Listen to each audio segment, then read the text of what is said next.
अस्सलाम वालेकुम and welcome back to my channel. I hope आप सब ठीक होंगे। मैं भी शुक्र अल्लाह का ठीक हूँ, अब काफ़ी बेहतर हूँ। लास्ट वीक जो है मैं वैसे काफ़ी ज़्यादा बीमार रही थी और उस वक्त मैंने आई थिंक लास्ट वीडियो में भी थोड़ा सा मेंशन किया था, लेकिन तब अभी फिर भी काफ़ी बेहतर थी मेरी तबीयत। उस वक्त तक मुझे अभी आइडिया नहीं था कि मेरे साथ हुआ क्या है। फिर बाद में उससे नेक्स्ट डे मैं डॉक्टर के पास गई थी तो पता चला कि इन्फेक्शन हुआ है, और आज भी मैं डॉक्टर के पास गई थी चेकअप के लिए। अब अगले वीक जो है दोबारा से जाना है। ऊपर से फिर इज़्ना भी बीमार होगी तो हमारा पिछला वीक जो है काफ़ी डिफ़िकल्ट गुज़रा। और वीकेंड पे फिर कुछ बेहतर हुई थी मेरी तबीयत, फिर मैं बल्कि उठी भी और थोड़ा सा फ्रेश भी फ़ील कर रही थी। और वीकेंड पे हम इनवाइटेड थे एक ढोलकी पे, हमारे जानने वाले हैं तो उन्होंने बुलाया था। वैसे जो मेरी हेल्थ की कंडीशन थी मुझे तो यही लग रहा था कि मेरे से नहीं जाया जाएगा शादी पे, लेकिन फिर जब वीकेंड पे थोड़ा-सा मतलब मैं उठी, शावर वगैरह लिया तो काफ़ी मैंने बेहतर फ़ील किया। तो मैंने कहा चलो, मामा भी कह रही थी ये साथ चलो मज़ा आएगा। फिर मैंने सोचा चलो कोई बात नहीं, चले ही जाते हैं और एन्जॉय करेंगे, सबसे मुलाकात भी हो जाएगी। सो ये मेरा उस दिन का आउटफिट है और ये उसके साथ मैंने सारी ज्वेलरी वगैरह जो है वो मैच कर ली है। इज़ना और मैं आज ट्विनिंग कर रहे हैं और इज़ना और मेरा आउटफिट जो है वो सेम टू सेम एक जैसा ही है बिल्कुल। ऊपर से हेयर स्टाइल भी हम लोगों ने ऑलमोस्ट सेम बनाया था, तो मतलब प्रॉपर जो है हम लोगों ने ट्विनिंग की थी। अच्छा, उस दिन हुआ क्या कि मैं और इज़ना, जैसे मैंने बताया है कि पूरा हफ़्ता जो है हमारा इतना डिफ़िकल्ट गुज़रा था, तो हम ना पूरा हफ़्ता कह सकते हैं कि प्रॉपर सो ही नहीं सके। हम कभी मैं जब सोने लगती थी इज़ना जाग जाती थी, और या फिर मुझे बीमारी की वज़ह से नींद नहीं आती थी, मतलब कोई ना कोई इश्यू रहता था।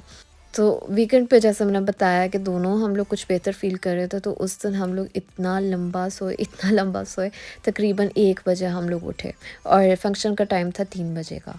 फिर इन 2 आवर्स के अंदर-अंदर ब्रेकफ़ास्ट किया, मैंने खुद रेडी होना था, उसके बाद फिर इज़्ना को रेडी करना था। लेकिन शुक्र है फिर भी हम लोग टाइम से पहुँच गए थे। उस दिन काफ़ी तेज़ बारिश भी हो रही थी। और ये जो एक प्यारी-सी डिश आपको नज़र आ रही है, जो मम्मा ने पकड़ी हुई है, ये एक्चुअली अनुषा ने ब्राउनीज़ बनाए थे रात को। तो उन्हें आज अच्छा-सा डेकोरेट वग़ैरह करके ना ये हम आज लेके जा रहे थे साथ। अच्छा, जिनकी शादी पे हम लोग जा रहे थे उनकी कह लें कि सेम ही सिचुएशन थी जैसी हमारी भी थी। लास्ट ईयर मैंने अपने भाई के जब व्लॉग्स शेयर किए थे शादी के, तब मैंने बताया था कि मेरी भाभी भी पाकिस्तान में है तो उसका वीज़ा लगा है। फिर वो आई है पाकिस्तान में, हमने सारे फंक्शंस किए, और यहाँ पे जब वो आई है तो यहाँ पे उसकी हमने एक ढोलकी रखी थी, और उसके बाद फिर हमने यहाँ पे जो फंक्शंस होते हैं ना, फिर वलीमा वगैरह हमने यहाँ पे किया था। तो उनकी भी सेम वही सिचुएशन है कि बेटे की शादी उन्होंने पाकिस्तान में कर दी थी और यहाँ पे उन्होंने अब बस ढोलकी रखी है, और उसके बाद उन्होंने फिर इंशाल्लाह वलीमा रखा हुआ है। सो यहाँ पे हम लोग हॉल में पहुँच गए हैं और उन्होंने काफ़ी प्यारी माशाल्लाह से डेकोरेशन की हुई थी, और यहाँ पे एक कैंडी बार जो है छोटी सी बनाई हुई थी। छोटा सा कॉर्नर था बस, लेकिन जिसने अपनी स्वीट की क्रेविंग पूरी करनी है उसके लिए काफ़ी था, काफ़ी कुछ था इसमें।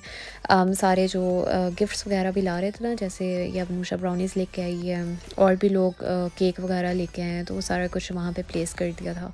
यहाँ पे उन्होंने ये स्टेज बनाया हुआ था, और ये सेम वही रूम है जिसमें मेरी अपनी भी मेहंदी हुई थी। मेरी अपनी मेहंदी का फंक्शन हुआ था और इंगेजमेंट भी मेरी इसी रूम में हुई थी। तो इस वजह से मेरी भी इसके साथ काफ़ी ज़्यादा मेमोरीज़ जुड़ी हुई हैं। सो जब हम लोग एंटर हुए थे उस वक्त तक अभी ज़्यादा लोग नहीं आए थे, लेकिन कुछ देर बाद ही फिर ढोलकी का फंक्शन जो है वो स्टार्ट हो गया था।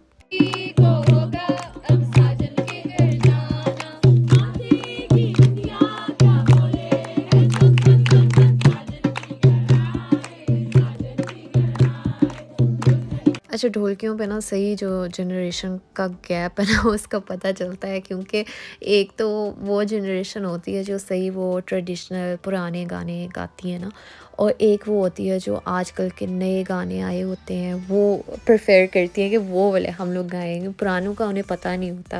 और एक और जनरेशन होती है, एक ऐसी जनरेशन होती है जिसे पुराने गानों का भी मज़ा आता है और जिसे नए गानों का भी मज़ा आता है। डिपेंड करता है वैसे नए गानों में भी कि किस तरह के गाने जो हैं वो गाए जा रहे हैं, लेकिन अगर कोई मेहंदी का सॉन्ग हो ये वो तो फिर बंदा गा सकता है। तो मैं उस तरह की जनरेशन से बिलोंग करती हूँ कि मुझे पुराने गाने जो हैं ट्रेडिशनल वैसे उनका ज़्यादा मज़ा आता है, लेकिन जो नए गाने हैं कि वो भी बंदा चलो ठीक है गा सकता है ना, इट्स ऑल्सो फन। वैसे मुझे ये टॉपिक काफ़ी इंटरेस्टिंग लगता है, तो आप भी मुझे कमेंट बॉक्स में ज़रूर बताइएगा कि आप किस टीम से बिलॉन्ग करते हैं, और ट्रेडिशनल सॉन्ग्स या फिर जो है नए गाने, या फिर दोनों का मिक्सचर। यहाँ पे मैं दोबारा कैमरा जो है कैंडी बार की तरफ ले आई हूँ, क्योंकि अब जो है ये टेबल थोड़ा सा ज़्यादा फिलअप हो चुका है। तो मैंने कहा ये भी मैं आपको दिखा दूँ कि एंड तक जो है वो क्या कुछ ऊपर आ चुका था। यहाँ पे इज़ना और इरहा की पिक्चर लेने की कोशिश कर रही थी मैं, लेकिन इज़ना जो है वो अपनी गेम्स में इतनी मसरूफ़ थी कि उसने कहा कि मैंने पिक्चर कोई नहीं बनवानी। उन्होंने एक्चुअली काफ़ी ज़्यादा वहाँ पे बलून्स भी रखे हुए थे, तो इज़ना उनके साथ ही बिज़ी थी। सो यहाँ पे खाना सारा जो है वो सर्व हो चुका है, या फिर जैसे शादियों पे कहा जाता है रोटी खुल गई है। तो यहाँ पे खाना जो है मैं अपने लिए और इज़ना के लिए ले आई हूँ।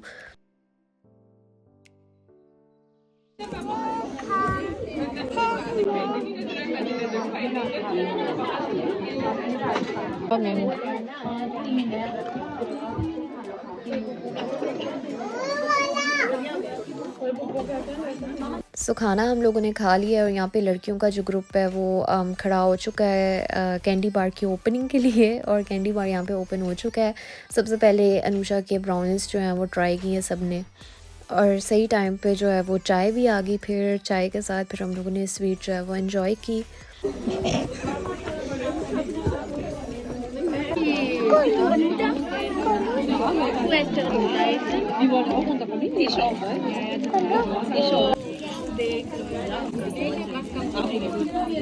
जो छोटे-छोटे कैंडीज़ के पैकेट्स बने हुए थे ना, यहाँ पे इज़ना ने अपने लिए जो है वो एक खुलवा भी लिया है, और यहाँ पे भी ट्रेडिशनल स्वीट जो है वो भी आ गई है।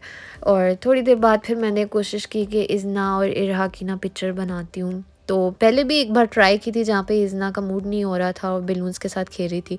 यहाँ पे दोबारा मैंने ट्राई की, लेकिन कोई उन्होंने अच्छी सी पिक्चर नहीं बनवाई। इरहा तो सही कोऑपरेट कर रही थी, बट इज़ना का दिल ही नहीं था। ढोलक भी बज गई, गाने भी गा लिए, और खाना-पीना भी हो गया। थोड़ी देर बाद फिर मैंने देखा इज़ना जो है ना वहाँ पे ही लेट के सोने की अपनी तैयारी कर रही थी।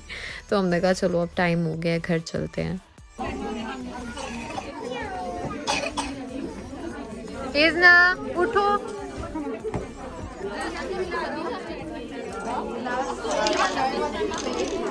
सो ये था आज का ढोल की व्लॉग। आपको मेरा आज का व्लॉग कैसा लगा मुझे कमेंट बॉक्स में ज़रूर बताइएगा। लाइक एंड शेयर करना ना भूलें। अगर आप मेरे चैनल पर नए हो तो सब्सक्राइब भी लाजमी करें, और बेल आइकन भी ज़रूर प्रेस करें। Thank you for watching. अल्लाह हाफिज़। Bye. Bye, Peach.